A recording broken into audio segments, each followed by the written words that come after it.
Olá, boa tarde para todos vocês que estão aí assistindo a Up TV. Está no ar o programa Ajuda Emocional, um programa feito por você e para você, onde nós falamos sobre problemas emocionais, sobre dificuldades de relacionamento, ansiedade, depressão, autoestima, enfim, todos aqueles problemas emocionais que interferem na sua vida e que impedem você de ter uma vida plena e uma vida feliz. E o tema de hoje, já vou avisando desde já, para a gente poder, para você poder participar, para você colocar sua dúvida, fazer sua pergunta, o tema de hoje é dependência química. Você quer saber algo mais? Tem alguma dúvida? Participe, preencha aí o formulário do ladinho aí do vídeo que você está vendo. Coloque a sua questão, estaremos aqui ao vivo para responder. E para participar do programa de hoje, estamos aqui com muita alegria recebendo o psicólogo Nelson Luiz Raspes. Ele é psicólogo clínico, ele tem especialização em dependência química, é consultor, colunista, enfim, trabalha bastante nessa área, né? Seja muito bem-vindo ao nosso programa. É muito bom ter você aqui. Obrigada. Obrigado você, Olga. Boa tarde a todos os internautas. É um grande prazer estar aqui participando do seu programa, com muita honra, falando de um tema muito atual e realmente, como você citou, a gente não para. É verdade. A gente não para. Cada vez mais, graças a Deus, estamos aqui mantendo o foco no trabalho numa situação tão delicada que é a questão da adicção. Exatamente, né? Que mais conhecida por dependência química, Exatamente. né? É assim que as pessoas falam.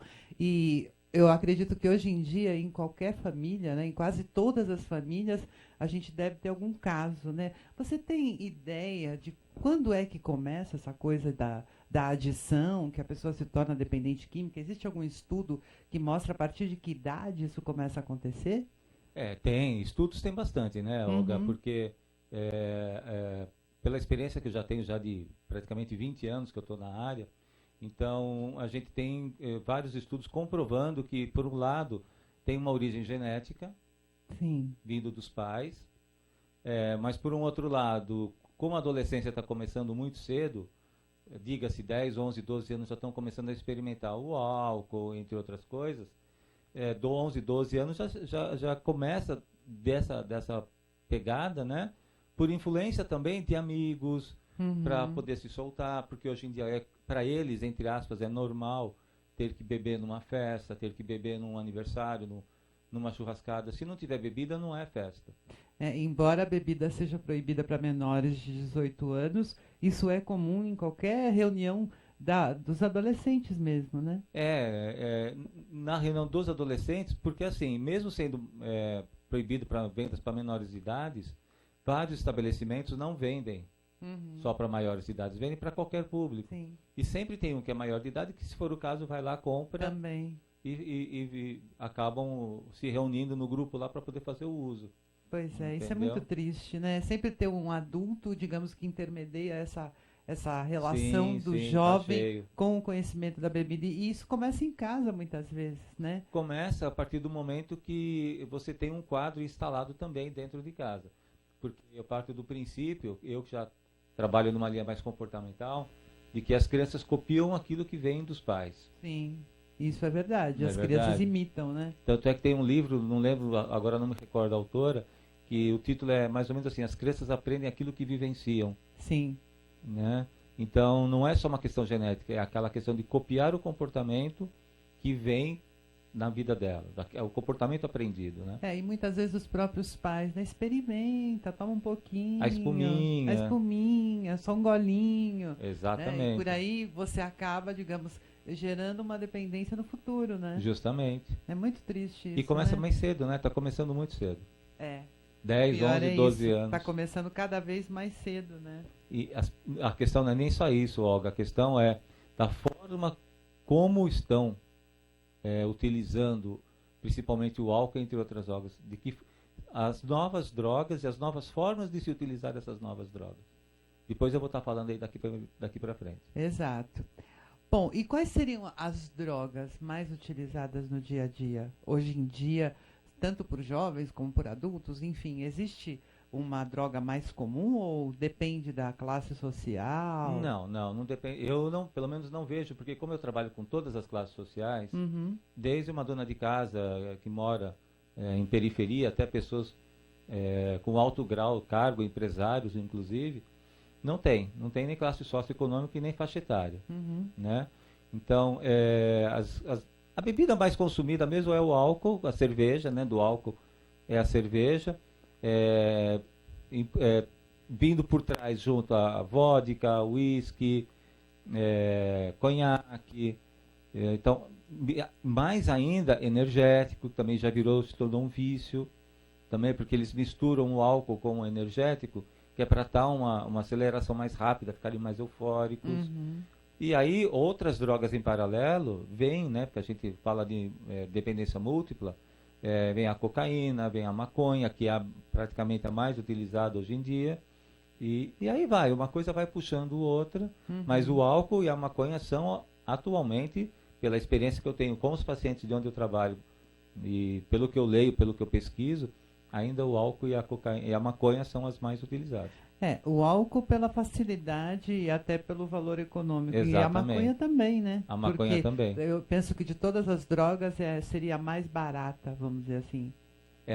Se a gente pegar em proporção, por exemplo, um cigarro de maconha hoje gira em torno de R$2, R$3. Então. Dependendo da qualidade que eles falam, pode até chegar a R$5, mas não passa disso. Então, você vê, Entendeu? é uma coisa barata, né? É o valor de uma garrafa de cerveja, talvez, eu não sei. Não tenho ideia de quanto custa, mas uma garrafa de cerveja também não é cara. Um pino de cocaína hoje em dia custa em torno de R$10, R$20. Meu Deus. Então a maconha ainda é uma droga de fácil acesso, porque eu falo que não existe aonde não tenha, né? Então, sim. Hoje em dia você tem isso em qualquer lugar, em qualquer... É na escola, é no clube, enfim, no trabalho, em qualquer lugar, né? Exatamente. Muito triste isso, né? É triste, mas é uma realidade que estamos enfrentando. Verdade. E assim, do ponto de vista do poder público, o que você percebe? Você percebe que o poder público colabora para isso, não colabora, tem algum tipo de trabalho, enfim, como é que você vê, né, a esfera pública atuando nessa área? Porque as drogas, elas interferem, né, no comportamento, interferem no aprendizado, interferem em uma série de coisas. Então, os nossos jovens drogados, né, eles não estão evoluindo da maneira como eles deveriam. E aí, né, o que futuro que nós teremos com esse bando de jovens, com esse acesso fácil às drogas, né? Como é que, digamos, as esferas governamentais encaram o problema? Olha, Olga, eu participei já várias vezes do programa na TV Assembleia Legislativa de São Paulo, inclusive para discutir projetos de leis que já estavam vigorando, quanto, por exemplo, a proibição de venda de solventes para crianças e adolescentes, o que também é uma das drogas consumidas hoje em dia. A proibição de venda de álcool para menores de idade, também são projetos de lei que já estão aprovados pelo Ministério lá, né, pelo governo do Estado. Um projeto de lei sobre políticas de divulgação de palestras e cursos em todas as escolas da rede de ensino do Estado de São Paulo.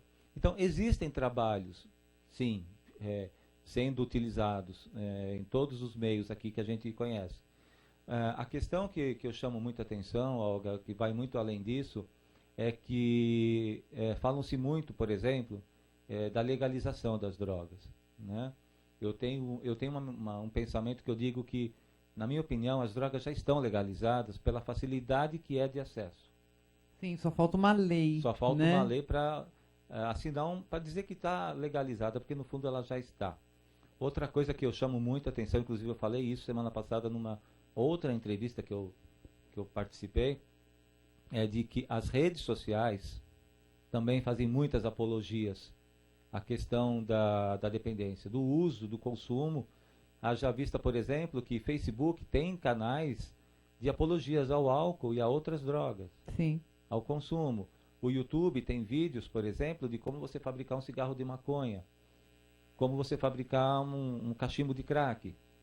Então, a gama do que a mídia tem acaba superando muito mais do que esses programas que são programas funcionais, conseguem atingir. Uhum. Entendeu? Entendi. Mas, até porque a gente parte do princípio de que mesmo que 20 a 30% das pessoas tratadas conseguem uma recuperação efetiva, né, ainda tem muito que ser feito, porque a gente vê que não existe, não adianta só uma política de combate a isso, precisa ter um trabalho educacional. Com certeza, e isso falta, né? E isso falta. Essa é uma questão que eu venho trabalhando muito forte, porque como eu escrevo para a revista Direcional Condomínios, que é uma revista para condomínios residenciais, a gente tem debatido muito essa questão dos problemas da dependência química dentro dos condomínios. Uhum. Então a gente tem discutido e procurado elaborar assuntos que possam ser introduzidos dentro dos condomínios residenciais, em primeiro lugar para os síndicos, para depois para as famílias, porque a gente sabe que trabalhar com família não é fácil. Não, é complicado. É complicado porque os pais negam muitas vezes essa questão. E é também uma política dentro das escolas, que a gente possa divulgar isso de uma maneira, não só de palestras, mas criar workshops, criar outras atividades para que possa ter uma conscientização maior. Mas era o que eu estava te falando agora há pouco. Mesmo diante de tantas atividades contra isso, que não são um desmérito, muito pelo contrário, são trabalhos realmente muito, muito funcionais, a questão das apologias, das mídias, ainda fala muito mais alto. Então a nossa briga ainda é em torno do que a gente pode tirar dessas mídias para poder que seria o ideal, né? Já que isso não é legalizado oficialmente, por que isso circula tão facilmente pelas redes sociais e etc? Não deveria, né? E que qualquer criança acessa. Isso que é o mais triste, né? Qualquer criança acessa. Criança. E a gente não pode esquecer, né, que o adolescente ele é muito, perdão, ele é muito influenciável. Sim, né? sem então, dúvida. Se ele vê esse tipo de coisa acontecendo no grupo dele, ou se ele tem acesso a isso, muitas vezes ele quer ser o primeiro. É verdade. Né? Então, assim, eu vi lá como é que faz o cigarro de maconha, não sei o que, vou levar para minha turma. É verdade. Né? Quer dizer, a própria mídia pode estimular um jovem a fazer uso de uma droga que ele não faria. Exatamente. Não é? Se você pesquisar, o internauta pesquisar no Facebook, tem vários canais de apologias ao consumo de álcool, entre outras drogas. Existem até aplicativos no celular do Android que também tem. E como é que funciona esses aplicativos? Pois é interessante, porque lá mostra sobre o benefício da maconha, por exemplo. Meu Deus. Porque, na verdade, falam tanto do benefício da maconha, mas, na verdade, existe uma categoria de químicos da maconha que são para uso medicamentoso. Mas eles querem generalizar para tudo, Sim. que esse é que é o problema. É uma substância que faz parte da maconha que é terapêutica. O canabidiol, né? Que pois Só que a maconha tem muitas outras substâncias além dessa, né? Tem muitas substâncias, tanto quanto o cigarro. Sim. O cigarro hoje em dia tem 5, 6 mil substâncias químicas. Meu Deus. Que também é uma dependência química. Para quem desconhece, cigarro também é uma dependência química. Tudo aquilo que você não consegue parar, né? Se a gente for pensar, não só dependências químicas, mas nós somos dependentes de muitas outras coisas também, sim, né? Sim. Também é um assunto que a gente até poderia conversar num outro dia. Sim, né? Maior prazer. Mas, por enquanto, vamos voltar na questão da dependência química. Você que está assistindo o programa agora, você tem alguma dúvida? Você quer fazer alguma pergunta para o Dr. Nelson? Ele está aqui ao vivo para responder. Então, participe, escreva a sua dúvida aí no formulário. Né? E enquanto a sua dúvida não chega, eu quero aproveitar e falar um pouquinho sobre os meus livros. Os meus livros. Dirija a Sua Vida Sem Medo. É um livro que já está na 3ª edição. Esse livro fala sobre as pessoas que sofrem com seus medos, as dificuldades que elas têm em relação aos medos e aponta caminhos para que eles possam resolver os seus problemas, né? E superar os medos. E tem aqui também o livro Amor versus Dor, que é um livro voltado para as pessoas que têm problemas de relacionamento. Então, ele fala desde o início, aquela pessoa, como é que ela faz para encontrar um grande amor na vida dela? Como é que ela faz para escolher a pessoa certa que vai viver com ela a vida inteira? Então, de que maneira encontrar a pessoa, como descobri-la, de que maneira você deve trabalhar, né, para você poder encontrar essa pessoa. E quando você a encontra, como se relacionar bem. Então, no livro eu falo sobre ciúme, traição, insegurança, enfim, os problemas que permeiam uma relação e aponto caminhos para que você possa resolver essas questões e ter um relacionamento pleno e muito feliz pela vida fora. Então, se você tiver interesse em adquirir qualquer um dos 2 livros, eles estão à venda exclusivamente no meu site www.ajudaemocional.com. Não tem BR. Vou repetir, ajudaemocional.com. Vai lá, você escreve no formulário, você recebe o livro em qualquer lugar do planeta, através dos correios, ok? Então, você que está aí fora do Brasil assistindo o programa agora, tem interesse? Vai lá no meu site. Inclusive, aproveite e vá visitar o meu site e veja a diversidade de assuntos que eu tenho lá, falando sobre uma série de coisas. O site, para vocês terem uma ideia, ele passou por uma reformulação há pouco tempo. Está com mais de 1000 páginas, tem muitos vídeos, muitos textos, muita coisa boa. Testes, inclusive, testes de avaliação sobre problemas que você possa estar passando. Quer conhecer um pouco mais sobre o meu trabalho? Vai lá visitar o meu site, aproveita e adquire os 2 livros juntos, tem um desconto bacana, ok? Enfim, voltando aqui, né, já deu para o Dr. Nelson tomar uma aguinha, descansar um pouquinho, né? Vamos voltar a falar sobre a questão da dependência química. Estávamos falando aqui sobre essa confusão, né, do uso terapêutico da maconha para determinados problemas aí que nós temos visto que parece que funciona mesmo, e essa confusão, então já que ele é terapêutico, já que ele resolve problemas, doenças, então vamos legalizar a maconha. O doutor é contra ou é a favor da legalização da maconha? Eu sou contra, totalmente contra. E o doutor pode explicar? Sim, até porque é uma substância que também faz alteração de humor, causa alteração de humor, afeta o sistema neurológico, afeta o sistema psicológico, afeta o desenvolvimento da pessoa no seu contexto psicológico. Eu sou a favor de pesquisas, mas eu não sou a favor do uso indiscriminado como está sendo. Se houverem pesquisas, como estão algumas que a gente observa, que são realmente comprovadas e que vai ter um uso funcional, é uma coisa. Mas legalizar como todo mundo fala, porque não tem problema, porque não faz mal, porque todo mundo usa, não. Eu não sou essa é a sou questão, né? Porque as pessoas acreditam que não faz mal, mas afeta, né? Afeta o humor, afeta o comportamento, afeta a inteligência, afeta uma série de coisas e dificulta até o desenvolvimento, dependendo da idade que o jovem começa a usar, não é? Afeta o desenvolvimento da maturidade da pessoa. Exatamente. A idade cronológica não acompanha a idade mental. Isso que é o mais triste. Isso é que é complicado. É muito comum ver pessoas da faixa de 30 e poucos anos com discursos e mentalidades de uma pessoa com 20 anos de idade. Até menos, né? Até muitas menos. vezes com 15. Adolescente. Porque né? eu tenho uma visão, Olga, de que no tempo que você usa uma dependência, uma substância, ela interrompe o seu processo de maturidade pessoal. Então você vai começar a trazer coisas lá de trás do que você não viveu quando deveria ter vivido. Até porque, né, você foge da realidade. Né? A pessoa que usa droga, né, no meu ponto de vista, ela quer fugir da realidade por N razões.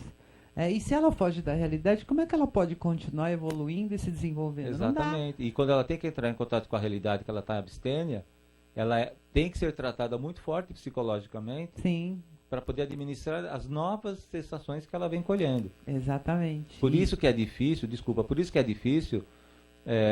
ter uma recuperação acima de 20% ou 30% efetiva de um número de pessoas. Por quê? Porque o processo de recaída é muito rápido.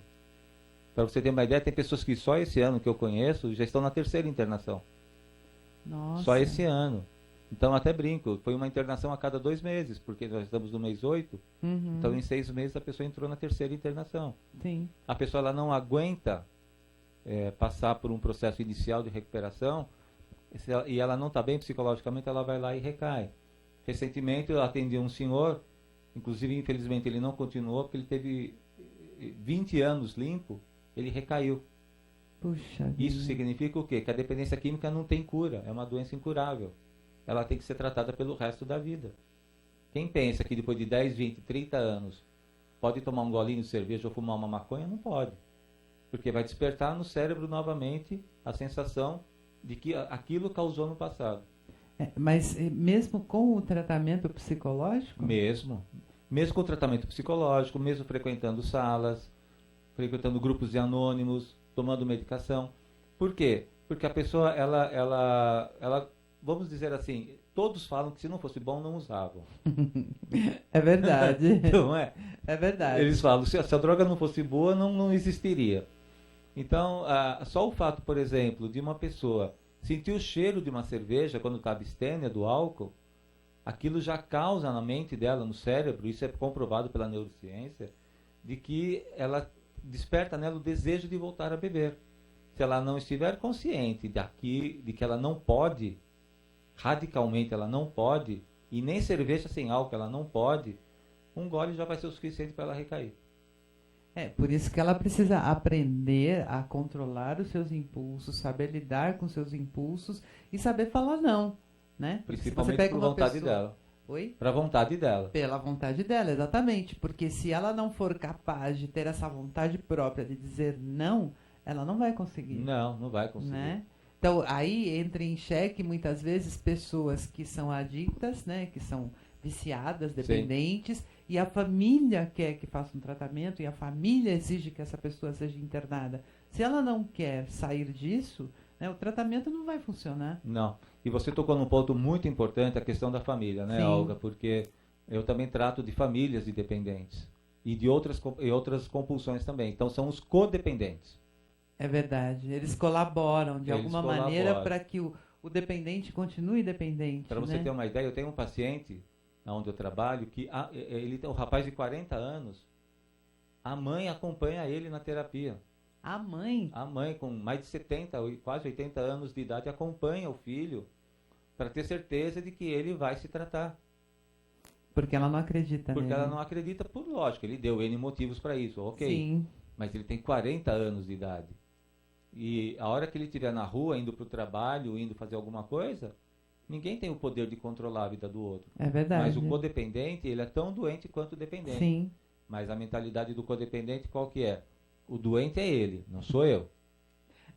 Ele é o doente, eu sou o são na história. Exatamente. E eu não tenho problema, quem tem é ele. Só que a gente vê, né, isso eu vejo muito em consultório também, muitas vezes a pessoa que tem a dependência alcoólica, ela começa a participar desses grupos, ela faz um tratamento, ela para de beber e assim, no momento em que a esposa, né, que muitas vezes é o marido que bebe, a esposa percebe que ele parou de beber, aí ela vai cobrar dele tudo aquilo que ele fez ou deixou de fazer, então ela vai jogar na cara dele as brigas que eles tiveram, as discussões que eles tiveram, as coisas que ele perdeu, ou seja, ao invés dela estimulá-lo, né, a voltar a crescer, a trabalhar, enfim, tudo bem, eu estou magoada com você, eu estou chateada com uma série de coisas, mas eu quero que a gente seja feliz. Não, sim, parece que ela volta lá atrás, vou fazer uma faxina de tudo que eu fiquei engolindo a vida inteira. E isso também colabora para que o homem volte a beber, né? É o que a gente fala. Se o codependente não se tratar, ele pode ser também responsável pelo outro, sim, entrar num novo processo de recaída. É verdade. Entendeu? É verdade. E é complicado, porque é difícil uma família aceitar. Sim. É difícil, porque a família vai ter que tentar buscar dentro de si uma forma de confiar no outro, que o outro fez com que perdesse essa confiança. Então, para o outro também é difícil, porque eu tenho que resgatar a confiança da minha família, mas a família também não quer se tratar. E quando a minha família não quer se tratar, como é que a gente faz? Não dá, né? Aí ele vai ter um trabalho mais do que em dobro, porque a família não quer, e aguentar a pressão que a família muitas vezes tem. E não é só de esposa, é de filho, de pai, de mãe. Eu citei o exemplo da esposa, sim, mas exatamente, de todo mundo. São dos filhos, dos pais, dos avós, as tias, as primas. Ah, você parou de beber? Ih, não sei não quanto tempo vai levar. Né? Aqueles comentários maldosos. Ai, você era muito melhor quando você bebia. Né? Você era mais divertido, mais alegre. Pois é. Isso é terrível. E eu já ouvi isso em várias reuniões sociais. Eu também. Triste isso, né? Eu também. Até quando vai essa abstinência sua? Pois é. Não é? Fica até provocando, cutucando a pessoa. Quanto tempo você está abstendo? Ih, Não vai durar muito, não. Aqueles otimistas né? de plantão, né? É verdade, é verdade. Mas você vê, é muito triste isso, né? Porque a pessoa que quer sair desse ciclo, ela precisa se sentir apoiada, né? Pelos amigos, pelos parentes. E muitas vezes as pessoas fazem comentários e não param nem para pensar o quanto aquilo machuca, o quanto aquilo dói. Então, como você falou, é preciso um trabalho não só com o dependente, mas com a família, com os amigos, com a sociedade de uma forma geral, eu acredito. Sim. Né? E nesse sentido, eu queria saber como que o poder público vê o trabalho do psicólogo nesse processo? Uhum. Não, quanto ao trabalho do psicólogo na rede pública, na rede, né, dos CAPs, tudo, tem vários trabalhos muito bons que estão funcionando, né, que estão realmente dando um retorno muito positivo para a gente. O que a gente sempre orienta, Olga, independente seja num hospital particular, num CAPS, numa UBS, é que a família participe desse processo, porque se o dependente ele tem que tratar a doença pelo resto da vida, a família escolheu continuar com aquele dependente por uma questão sentimental, por amor, né, e porque de uma certa forma quer acreditar que a pessoa vai recuperar. Sim. Então a família também tem que desenvolver em si a capacidade de aprender a lidar se eventualmente tiver uma recaída. Verdade. Né? É importante a família trabalhar e saber trabalhar com exatamente. isso. Né? E para porque isso, essa recaída muitas vezes acontece. É por isso que eu falo que de 20% a 30% é que tem uma recuperação efetiva. Uhum. Coisa de tipo de 1 ano, 2 anos, 3 anos. Sim. Que são os 3 anos, é o período de tempo crucial para um processo de recuperação, início de recuperação. Por isso que tem os grupos de apoio de narcóticos anônimos, alcoólicos anônimos, o Al-Anon, o Naranon, que é para narcóticos, e os grupos de amor exigentes para os pais que têm filhos com problemas de dependência. E seria importante, né, que esses pais participassem desses grupos, né? Até para entenderem a dinâmica dos seus filhos e como lidar com eles para colaborar para que eles saiam dessa dependência, e né? não só isso, para os pais também fazerem uma revisão de valores. Sim. De que muitas vezes se o filho passou por aquilo é porque alguma coisa em casa também não está legal. Entendi. Bom, olha que legal, gente. Estão chegando perguntas. Você aí tem alguma dúvida, quer fazer uma pergunta? O Dr. Nelson está aqui ao vivo para poder esclarecer as suas dúvidas. Então, nós temos aqui a participação da Helena. Ela está falando de Recife. E ela diz aqui, eu sou mãe acima de tudo. Olha que legal.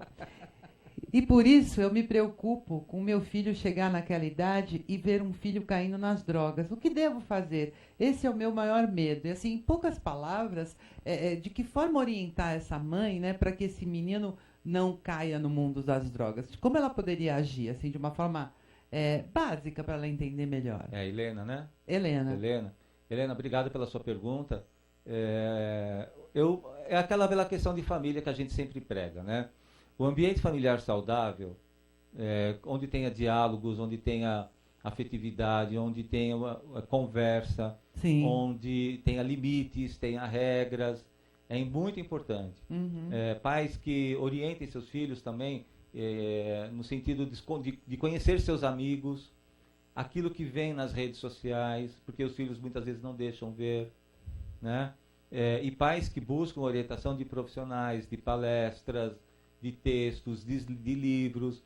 Então, tudo que os pais puderem agregar e aplicar isso dentro de casa, sim, é importantíssimo. É fundamental. Até né? porque os adolescentes, hoje em dia, eles buscam fora de casa, muitas vezes, aquilo que eles não têm.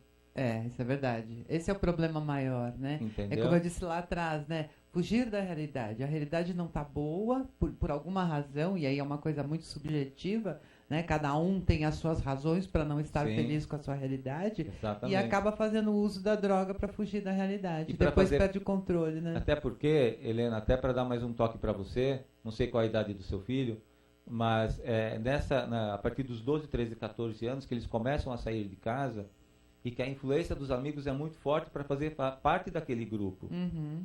Porque um dos motivos que os adolescentes entram é para fazer parte de um grupo. Sim. O meu grupo usa maconha, eu sou obrigado. Eu tenho que usar maconha também para fazer parte. Maconha, ou eu tenho que beber. Por exemplo, eu vou numa festa, eu sou tímido, ou então eu quero entrar naquele grupo, eu sou careta, então eu vou ter que fazer. E aí que mora o perigo, porque se gostou da primeira vez, aí já desenvolve. É verdade, é Né? verdade. Helena, obrigada, viu, pela sua Obrigado, participação. Temos aqui a participação do Luiz Roberto, ele está falando de Santa Catarina. Maravilha. E ele diz aqui, eu queria saber qual é o estado do país com maior índice de uso de drogas na adolescência. Você sabe? É uma pergunta interessante, Luiz Roberto, é uma pergunta bem interessante, mas eu não vou saber precisamente te dizer, mas vamos dizer assim, as grandes capitais. Sim. A principal capital hoje em dia é São Paulo. Assim, a droga ela se concentra mais nos grandes centros urbanos. Nos grandes centros, e quando não estão nos grandes centros, estão nessas festas que são organizadas fora do centro da cidade, das grandes cidades. Né? Mas hoje em dia, por exemplo, não existem mais raves. Existem festas em casas alugadas, mansões, e que se rola de tudo. Mas São Paulo, por ser uma megalópole, né, não é nem já uma metrópole, pelo menos no Brasil, que eu conheço, é o estado onde se concentra o maior número de pessoas que consomem. Não só drogas, mas bebida e etc. Entendeu? A bebida é uma droga, né? A bebida é uma droga. Só que é legalizada, né? Exatamente. É por essa isso que, questão. Depois a gente vai abordar outras coisas sobre isso ainda. Obrigado, Luiz Roberto. Isso, muito obrigada, Luiz Roberto, pela sua participação, viu? Aqui nós temos também a participação da Marcele Dutra. Ela está falando do Rio de Janeiro. E ela diz aqui, eu queria saber o seguinte, estamos na época das Olimpíadas, você acredita que existam atletas que consomem algum tipo de droga para ter uma condição melhor e melhor resultado só para chegar à vitória? Existem testes para evitar isso? Foge um pouquinho do assunto, mas tem tudo a ver também, né? Quer dizer, tem a ver sim. O nome dela é Marcele? Marcele. Desculpe. Marcele, muito boa a sua pergunta, mas é verdade, Olga. Inclusive, ontem eu estava assistindo um documentário no Netflix falando sobre a verdade por trás da mentira. Muito interessante. E entrevistou um ciclista que ele mesmo se declarou culpado por ter usado anabolizantes para ter uma performance maior nas competições, né? E a gente sabe de vários casos em outras Olimpíadas que foram realmente provados esse uso de substâncias. Até onde eu conheço várias pessoas da mídia, pessoas que trabalham com atletas, jogadores de futebol, pessoas que têm altas performances e que querem ganhar massa muscular e rendimento. Difícil, até aliás me fez lembrar uma frase, se não me engano, não lembro quem fez essa frase, disse o seguinte: aquele que quer vencer uma competição usa anabolizante. Entendeu? É difícil, então. Existem atletas que não usam? Existem, obviamente. Acredito que até a maioria não usa. Mas eu ouvi uma frase de um competidor olímpico que ele disse justamente isso. Se você quer ganhar uma Olimpíada, você vai usar anabolizante. Mas é triste isso, né? Porque você deveria, digamos, usar o teu próprio rendimento. Então, você deveria mostrar o teu rendimento sem o uso de nenhuma droga para acelerar isso, para melhorar a performance, para melhorar nada. Exatamente. E eu acho interessante que, assim, toda a competição existe testes antidoping. Existe. Né? Para verificar a presença ou não dessas drogas, só que como ele é aleatório, ele não é feito em todos os atletas. Não. Né? Então, eles sorteiam, vamos dizer assim. Então, existe a chance daquele atleta que, de repente, ganhou ou que foi um dos primeiros colocados usar anabolizante e ganhar justamente porque ele não passou. Não foi sorteado para o teste. Exatamente. Não é? Inclusive, eu quero fazer até um paralelo em cima disso, me permita. Veja bem, como o país vai ser visto mundialmente, né? Quando se há um evento de grande porte como esse, também não dá para controlar o consumo de drogas pelos turistas, porque eles mesmos também trazem. E trazem muita coisa. Sim. Né? E se for ver essa questão também, voltando na questão dos testes, até a própria polícia tem exames que você pode detectar o que ela consumiu a questão de meses atrás. Uhum. Então, se um atleta ganha hoje, ou então uma pessoa foi flagrada hoje, dá para saber o que ela usou a questão de 1 mês, 2 meses, 3 meses atrás. Mas eles fazem esse tipo de teste? A polícia pode fazer se ela quiser. Entendi. Mas talvez se houver algum tipo de algum queixa, tipo de delito, denúncia, alguma coisa. Né? Mas no caso dos atletas, propriamente, existem exames bem fortes em cima disso. E quando são detectados, eles são banidos, às vezes, até do esporte. E A Maura Imagem mesmo, passou né? por isso, né? Por um período. Depois, quando ela voltou, ela foi campeã olímpica, né? Então, a pessoa precisa também, eu acho que vale a pena enfatizar, a questão psicológica, porque muito da sua performance também tem da sua condição psicológica. Porque uma pessoa que faz uso de uma substância, ela está ignorando o seu próprio potencial também, muitas vezes. Entendeu? Entendi. Enfim, muito obrigada, viu, pela sua, verdade, sua dúvida. obrigado. Eu quero fazer uma nova pergunta. Quem está participando aqui é o Bruno Moraes, de Brasília. Seja bem-vindo, viu, Bruno? Aliás, ele não fez uma pergunta, ele disse parabéns, que venham mais programas como esse, com esse tipo de informação. Obrigada, né, a presença do doutor. Obrigada para você, Bruno. E o objetivo do programa Ajuda Emocional é exatamente esse: é levar informações de qualidade sobre questões emocionais, sobre problemas que afetam o dia a dia das pessoas. Então, se você que está assistindo o programa aí agora tem alguma sugestão de tema, escreve para mim. Vai lá no meu site www.ajudaemocional.com, não tem BR, e coloque lá a sua sugestão de pauta. Vai ser muito legal trazer um convidado especial para falar sobre o assunto, né? Então, participa lá, tá? Obrigada, viu, Bruno? Obrigado, Bruno. Depois eu vou falar uma coisa para você depois. Quer falar já? Posso? Claro. Então tá bom.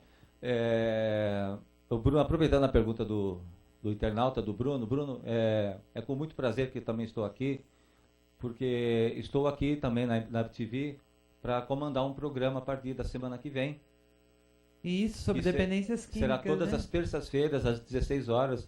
É o horário que está estipulado primeiramente, justamente para abordar todas as questões referentes à dependência química. Então será um programa em que também será ao vivo, e também pretendo trazer convidados, pessoas que superaram a questão da doença. Que ótimo. Assuntos pertinentes não só à dependência, mas à codependência, a múltiplas compulsões, porque eu também trabalho com múltiplas compulsões, de jogo, de trabalho, de sexo, de comida, etc. Então já está em pauta que o programa vai ter estreia esse mês. Tudo indica, acredito eu, na semana que vem, na próxima terça-feira. Olha que legal, tá vendo? Mais um programa. O PTV é isso aí, gente. Aliás, desculpa, Olga, já temos até um nome para o programa. É mesmo? Qual é? Psicologia na Veia. Olha, Psicologia na Veia, muito bom. Gente, essa é a AppTV, cada vez com mais qualidade, cada vez com uma diversidade maior de programas, sempre trazendo muita informação de qualidade para vocês. Participem, né? Assistam aos outros programas da AppTV e participem, né? Dando as suas sugestões, não só para o meu programa, mas para todos os programas aí da grade da AppTV. Bom, temos aqui um monte de perguntas, doutor. Que maravilha. Que legal. Muito bom. Aqui o Júlio César está falando aqui do ABC mesmo, ele está dizendo aqui: ao contrário do que acontece, é a minha mulher que se tornou alcoólatra e tenho feito de tudo para resgatar o nosso casamento, mas ela mente e não confio mais. Tenho passado por um momento muito difícil. É exatamente aquilo que o doutor falou, né? Da dificuldade que a família tem de lidar com o dependente, né? Com as recaídas que ele tem. Exatamente. Não é? O problema de tudo isso, Olga e Júlio, né? É você conseguir controlar o comportamento da pessoa, coisa que o codependente faz muito. E não dá para controlar o comportamento da pessoa. Sim. Por isso que, de novo, enfatizando que, no caso, ele, que é o marido, que a esposa é alcoólatra, precisa procurar uma ajuda psicológica para ele. Sim, para aprender ele também aprender a lidar com a doença. Em primeiro lugar, com a sua maneira de enfrentar a doença, para poder ajudar a esposa. Sim. Se, eventualmente, ela continuar no vício, ele pelo menos está fazendo a parte dele. Exatamente. Porque a vida é feita de escolhas. Sim. Se ela escolher continuar nesse caminho, mesmo se tratando, tendo recaídas, ele também não tem o poder de curar o problema do outro. Ele tem o poder de cuidar de si. Exatamente. Quem pode cuidar do seu problema é você mesmo. Sim.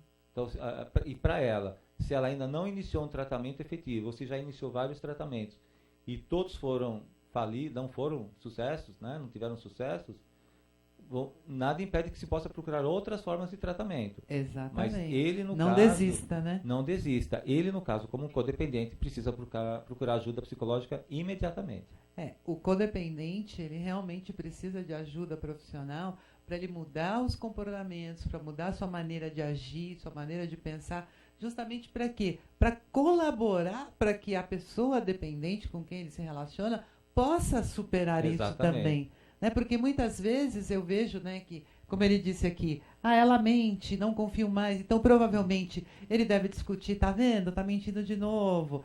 Muitas vezes ele deve falar para ela, eu não confio em você, você está falando isso, mas eu não confio. É verdade. Tem certeza que você está falando isso? Será mesmo? Quer dizer, a própria atitude do marido em relação à esposa pode colaborar para que ela volte a fazer uso da droga novamente, para fugir da realidade. Justamente. Né? Que essa realidade é uma realidade ruim, que ela está se relacionando com o marido. Né? A relação dela com o marido é ruim. Justamente. Né? Então, por isso, voltando, só para ressaltar, é fundamental o parceiro, a parceira, procurar uma ajuda profissional de um psicólogo, né? Mas eu não tenho problema. Não é que você não tem problema. Você colabora para o problema da pessoa que está dependente, né? Eu diria o seguinte, você não tem um problema, você vive com um problema. Exatamente, você vive. Você vive um problema. E de uma certa forma você também colabora para isso, muitas vezes sem ter consciência disso. Exatamente, é o que a gente chama de facilitação. Exato. Você colabora e facilita para que isso aconteça. Então, é muito importante fazer o tratamento psicológico. E dentro da psicologia a gente tem várias linhas de atuação, várias maneiras de lidar com a realidade. Então, é importante que você se identifique com o psicólogo, é importante que você tenha empatia por esse profissional para que o tratamento siga adiante. Né? Não adianta simplesmente, vou naquele que é mais barato, vou naquele que não sei o quê. Não, você precisa conhecer, sentir-se à vontade, confiar e ter empatia. Daí para frente, o trabalho vai ser bem feito, com certeza, e os resultados serão muito bons, não é verdade? Sem dúvida nenhuma. Levando a sério o tratamento, com certeza. Exatamente. Se você leva a sério, né, e tendo essa relação de confiança e de empatia com o profissional, verdade, com certeza o resultado será muito bom, né? E os comportamentos que ela tem são típicos de um dependente químico mesmo. Mentira, omissão, manipulação, é bem isso mesmo. Exato, exato. É bem isso. Mas é muito triste, né, conviver com uma pessoa assim, difícil, né? É difícil, é muito difícil. Obrigada, viu, pela sua participação, Júlio César. Pensa aí direitinho, vá procurar um psicólogo aí próximo de você, né? O importante é resolver o problema e não ficar sofrendo porque você tem um problema. Isso é uma coisa que eu sempre digo aqui no programa, né? Problemas existem, sempre existirão, e o importante é o quê? É resolvê-los, é superá-los um a um. Muitas vezes nós somos capazes de resolver o problema sozinhos. Ok, ótimo, que bom, né? Mas às vezes nós não temos essa condição. E aí nós precisamos buscar a ajuda de um profissional. É aquele clássico exemplo que eu sempre uso. Se o seu carro quebra, você não levanta o capô e começa a mexer ali para tentar adivinhar qual é o problema. Você não sabe mexer no motor. Então você chama o seu mecânico de confiança, ele vem, conserta seu carro rapidinho, pronto, volta a funcionar. O emocional, muitas vezes, precisa da ajuda de um mecânico de mentes, vamos dizer assim, que é o psicólogo, né? E, então, valorize o profissional psicólogo, vá atrás de um psicólogo sempre que você estiver diante de um problema e você não encontrar a solução adequada para resolvê-lo. Nós temos aí no mercado muitos tipos de profissionais, muitas vezes com formação duvidosa, né? Então, vá pesquisar melhor o profissional com quem você vai se tratar. Né? Um psicólogo ele participa de um conselho, ele tem um número, um registro profissional. Vá saber um pouco da história desse profissional, do passado, para que você possa estar sendo bem assistido no seu tratamento e para a resolução do seu problema. Não é verdade, doutor? Disse tudo, Olga. Pura verdade. E no caso, nosso assunto especificamente hoje, que é a dependência química, procure um profissional que seja especializado em dependência química. Sim, com certeza. Que seja especializado, porque eu vou ser muito franco para você, Olga. Tem profissionais que atendem dependentes químicos, que quando o dependente está em recuperação, o próprio psicólogo fala, não tem problema você tomar uma cervejinha, nem que seja sem álcool. Médicos também, psiquiatras, cardiologistas, Não posso citar nomes, lógico, obviamente, mas... Claro. Então, é muito comum as recaídas, porque médicos não têm a informação, ou a má formação, não dentro da dependência, fala que o paciente pode tomar nem que seja uma cerveja sem álcool. Isso é humanamente impossível, gente. E você não pode estimular, né? De Porque jeito nenhum. a pessoa está evitando uma coisa que lhe causa muito mal, mas que ao mesmo tempo é muito prazeroso para ela. Justamente. Né? Como é que ela vai simplesmente, se o médico, o psicólogo, o profissional que a assiste diz para ela, uma só não faz mal, ele vai confiar, vai acreditar e vai tomar e pronto, o problema volta novamente. E sabe qual é o problema? Também é o seguinte, mesmo sem álcool, por que a gente proíbe? A gente orienta para não tomar. Porque o cheiro e o gosto são muito semelhantes a que tem álcool. E aquilo desperta no cérebro a vontade do prazer dela voltar a beber. E aí ela vai beber todo dia. Aí ela vai beber todo dia. Oh, meu Deus, é muito triste isso, né? Olha lá, o programa está acabando, hein? Se você tem uma dúvida e nós não conseguimos responder aqui, pode ficar tranquilo, eu tenho certeza. Vou falar já pelo Dr. Nelson, mas eu tenho certeza que ele vai responder depois. Com o maior prazer. Ótimo, obrigada, viu? Vamos lá. Temos a participação da Olivia Gonçalves, aqui de Santo André. Ela dizendo aqui, uma realidade. O que é triste também é ver que muitos artistas de grande potencial, cantores, atores, atrizes, ícones mundiais, morrerem de overdose com as drogas. É a fama que causa esse fim tão trágico? Eu diria que não necessariamente. Não, Olivia, não é não. Não é não, porque hoje em dia qualquer classe socioeconômica e cultural consome, não precisa ser famoso necessariamente não. Não precisa. Não é a fama que faz com que a pessoa se drogue demais, né? Não. Talvez seja até problemas por conta da fama, seja porque a pessoa não tenha condições, ela não sabe lidar com a fama que ela vive, porque uma coisa é certa, quando você se torna uma pessoa extremamente famosa, você tem muitos lugares que você tem que evitar, você não pode circular à vontade por todos os lugares. Exatamente. Se você vai ao shopping para olhar vitrines, por exemplo, vem aquela renca de pessoas, de fãs, né, para querer falar com você, querer autógrafo, querer tirar foto, e muitas vezes você quer ter a sua vida pessoal, a sua vida privada. Então, talvez, né, em alguns casos, não digo todos, né, exatamente. Em alguns casos eles acabem fazendo uso das drogas até porque eles se sentem acuados, não podem ter a vida que eles gostariam de ter. E não só isso, até pelo ritmo de vida frenético que eles levam de shows, também, de viagens, verdade. etc. Robin Williams foi um que morreu por conta de recaída, foi suicídio. A Amy Winehouse, todo mundo sabe as causas do porquê ela morreu.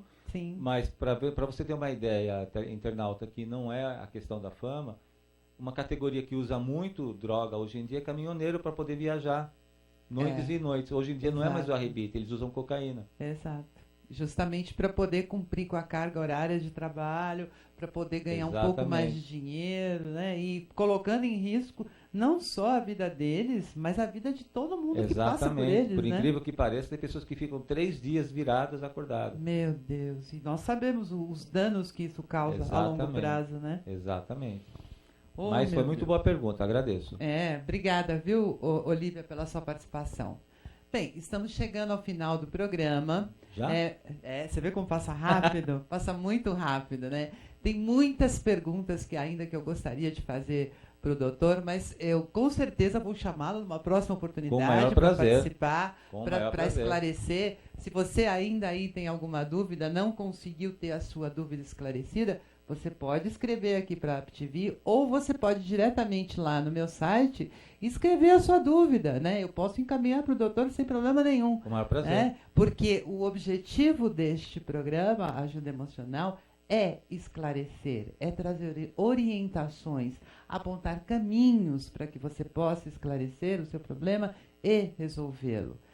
Eu sou Olga Tessari, eu também sou psicóloga. Eu comecei o programa tão animada que eu nem me apresentei, né? Mas eu sou psicóloga há mais de 30 anos atuando na área, né? Tenho os meus livros que eu já falei sobre eles no início do programa. Então, se você tiver interesse em adquiri-los, pode entrar lá no site. Tenho o meu site com mais de 1000 páginas, com muitas informações e orientações. Enfim, você quer saber mais sobre o assunto, né? Podemos trazer o doutor aqui mais vezes para esclarecer, mas se você tiver uma dúvida pontual também, pode escrever para mim que a gente encaminha para o doutor responder, ok? Mas, de qualquer forma, vá lá, visite o meu site www.ajudaemocional.com. Não tem BR. Este programa é um programa especial. Então, ele vai ao ar uma vez ao mês, toda primeira segunda-feira do mês, às 15 horas. Hoje nós tivemos uma dificuldade aí técnica, por isso que o programa começou mais tarde, mas de qualquer forma, sempre na primeira segunda-feira do mês, às 15 horas, o programa está ao vivo, ok? Quero agradecer muito a participação do doutor Nelson. Eu que agradeço, foi um prazer muito grande. Foi muito bom tê-lo no nosso programa. Obrigado. Gostaria que fizesse as suas considerações finais aí para o público que está assistindo. Eu que agradeço, Olga, muito obrigado pela presença, por poder divulgar novamente o trabalho quanto à questão da dependência química. Foi um grande prazer responder as perguntas dos internautas e também convidar todos os internautas para o lançamento, né, que vai ter agora na semana que vem, do meu programa Psicologia na Veia, abordando a questão da dependência química para esse público que tantos problemas enfrenta em relação a isso e que nós estamos aqui para saudá-los. Em breve nos veremos. Muito obrigado pelo convite. Estou à disposição de todos para responder as demais perguntas. Até logo. E para entrar em contato com você, quer indicar um site, um telefone, enfim? Eu vou deixar o meu e-mail pessoal e um telefone. Sim. O meu e-mail, tudo junto, é nelsonpsico@hotmail.com, nelsonpsico@hotmail.com, e o celular, que é 11 São Paulo 998236736. Ok. 11 São Paulo 998236736. Muito obrigada. Obrigado você, foi um prazer. Com a sua participação. Muito obrigado. E estou muito feliz com a participação de todos vocês aí que acompanharam o programa, que fizeram as suas perguntas. Eu vejo que tem algumas perguntas que não foram respondidas. Vamos responder.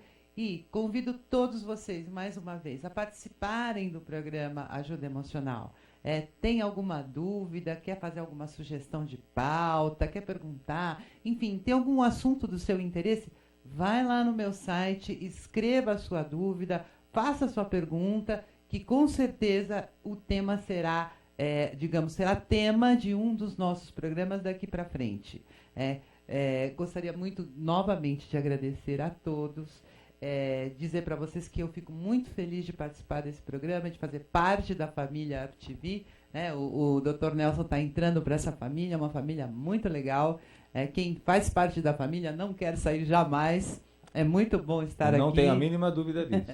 É muito bom estar aqui e convido vocês a visitarem o meu site e espero a presença de todos vocês no próximo programa Ajuda Emocional. Enquanto isso, acompanhe os outros programas aqui da grade da UpTV.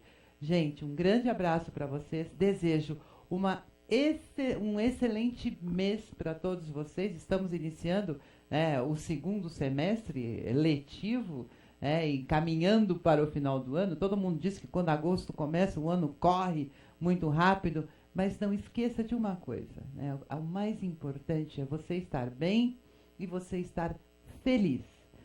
A felicidade é uma coisa muito subjetiva, cada um tem a sua própria definição. Então defina para você o que é felicidade e vá atrás da sua felicidade, porque se você não for atrás da sua felicidade, ninguém vai trazê-la para você. Tá certo? Um grande abraço para todos vocês. Muito obrigada pela participação de todos, pela sua participação também, Obrigado. Dr. Nelson. E até o próximo programa Ajuda Emocional, no próximo mês, na primeira segunda-feira, às 15 horas. Um grande abraço a todos. Tchau, pessoal!